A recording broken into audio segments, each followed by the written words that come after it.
తెచ్చుకున్నప్పుడు అమ్మ అన్నాళ్ళు ఏమీ తెలియలేదు. చిన్నపిల్లోడుగా ఉన్నప్పుడు అమ్మ ఎత్తుకుని తిరిగేది కదా, అప్పుడు ఏం తెలుస్తుంది? ఏమీ తెలియదు.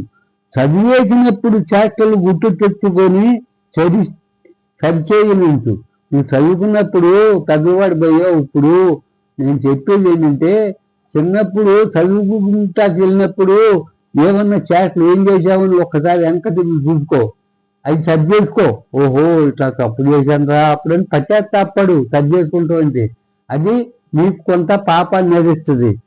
చౌకబారు చేష్టలు కౌమార దశలో నుంచి సర్దిద్దుకో.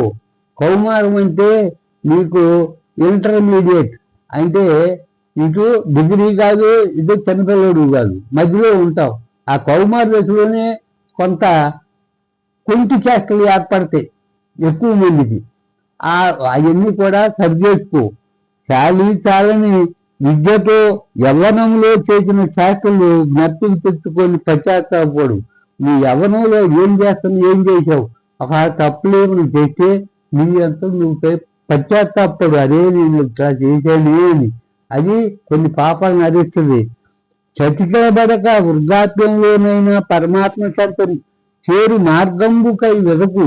మీరు వృద్ధాప్యం వచ్చింది కానీ ఒకటి ఎంత మైత్రి ఆలోచనలు అదే అది చేయలేకపోయింది, చేయలేకపోయింది పశ్చాత్తాపడి ఇదవటం కాదు. మీరు వృద్ధాప్యంలోనైనా పట్టుకో.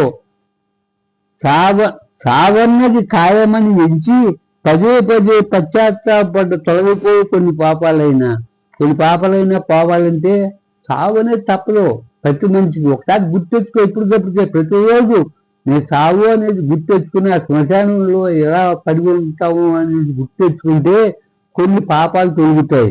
చప్పట్లకు ఎదుటలేక ఎట్లయినను సరే అని ఎంచు.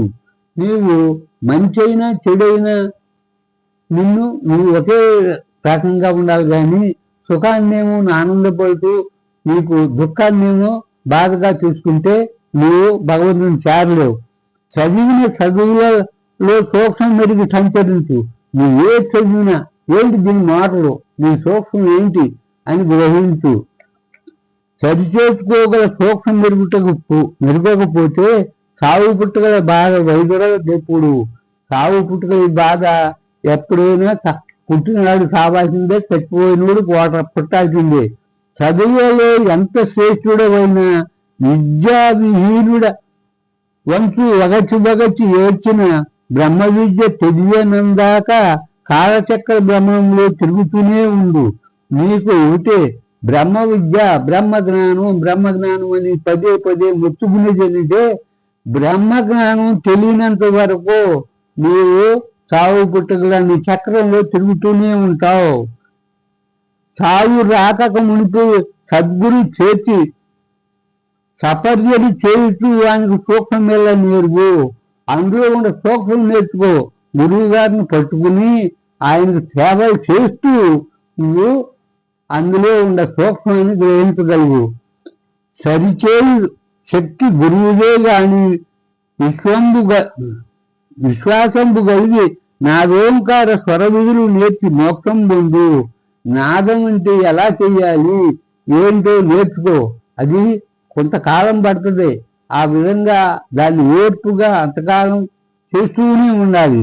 తర్వాత ప్రణవం, ఈ ప్రణవాన్ని ఓంకార నాదాన్ని ఈ రెండే నిన్ను మోక్షంలో తీసుకెళ్ళి పాప పుణ్యాలను నటించే శక్తి ఈ రెండింటికే ఉంది.